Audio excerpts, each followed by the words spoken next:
Hey friends.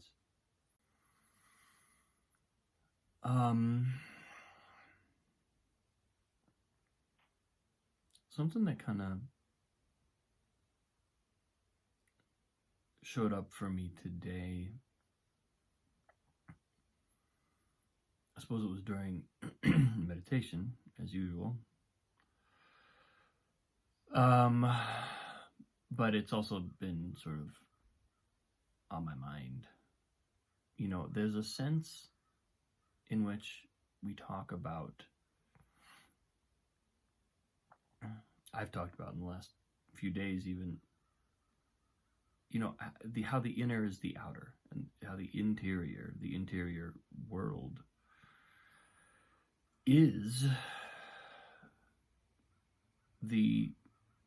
a reflection or is the projector of the external world. And I've as somebody who's always kind of been inclined towards things like meditation, inner work, and all the different variety of practices that kind of come with that,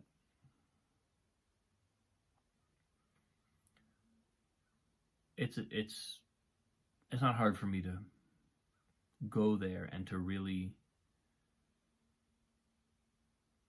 feel like I'm making an investment in something very valuable and very profound. You know, I was talking to a dear friend yesterday about all that, and kind of we were looking at the question of what our external work is, and where the impulse can come from to maybe sometimes really make some big changes in our career. And at the crux of that question can really be the issue of, are the inner and the outer in alignment in the work that we're doing? Are we actually able to invest in that inner world enough to feel satisfied, and you know, and not just personally satisfied, but enough to really get the sense that we're doing our part in the world? Because as far as I'm concerned, doing that inner work is absolutely vital. I mean, if we look at, and so then what was showing up this morning for me in meditation is, I have a reminder on my phone. It literally pops up as a reminder every day. Make space in your heart for things to be all good. And that came to me, I don't know, several months ago at this point. And it was basically came from this recognition of the fact that I notice it's so undeniable how reality changes when I settle into a place of knowing that everything is serving me. I mean, literally, reality transforms. Human beings transform. Relationships transform. I've just seen it over and over and over again. And, you know, I look at, like, I was listening to Sadhguru yesterday on a video, and he was talking to an actress about the nature of the real crisis that is affecting the soil of the earth, literally the earth itself, the health of the surface of the planet. and sort of the window of time that we're in, and how important it is that we really get on this now and make these changes now. Because if we miss this window, then it's possible that it will take much longer to be able to redress, to be able to turn back the damage we've done. And and I promise, I know there's somebody out there saying the same thing about the oceans. I know there's somebody out there saying the same thing about the air. I know there are people out there saying the same thing about resource use. Oh. And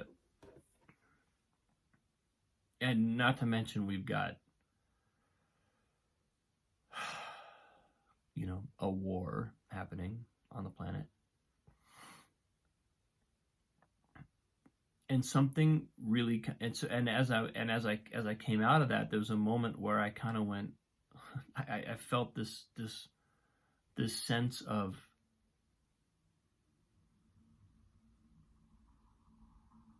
it was like, look at the number of things that we have to deal with.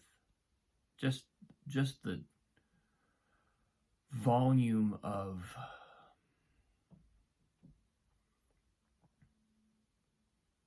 major projects to be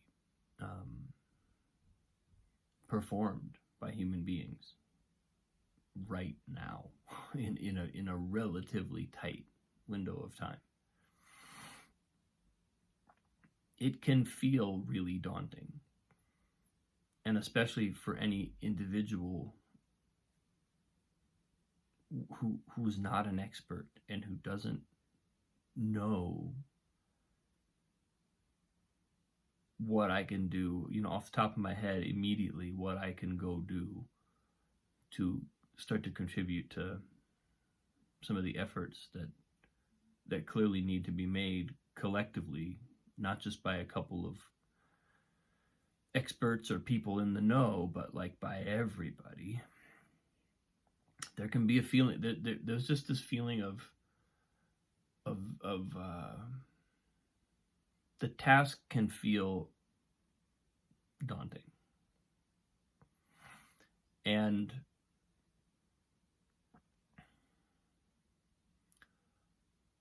so this reminder to myself, make space in your heart for things to be all good, is my way of reminding myself that every single crisis, every single intractable problem is in some way serving us. In some way, it's evolving us. It's applying pressure on us for the purpose of encouraging our growth. And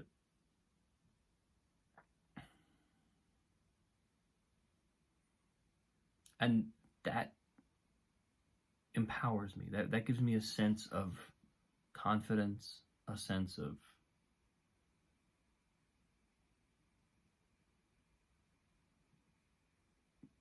poise. It brings, and a sense of alignment. It brings me to a place where I don't feel overwhelmed anymore by what I don't know, and instead I feel like I have I as a human being, because I'm a human being, I have the ability to enlist my own interior, discover what's going on in me, all that friction, all that, whatever the turmoil may be that I'm experiencing personally, and know that those things are in service not just of me but of the whole planet. Like, when we go in and we do that deeper inner work, we're not just taking a time out to relax. There's actually something so much more profound going on. In the West, we have this kind of way of saying, spiritual practice is all well and good, but like, if you're just going to go sit in a cave and meditate all the time, like, what are you really doing? And the really doing part is where we show our bias towards the external. Like, if you're not doing anything externally, then you're not doing anything at all.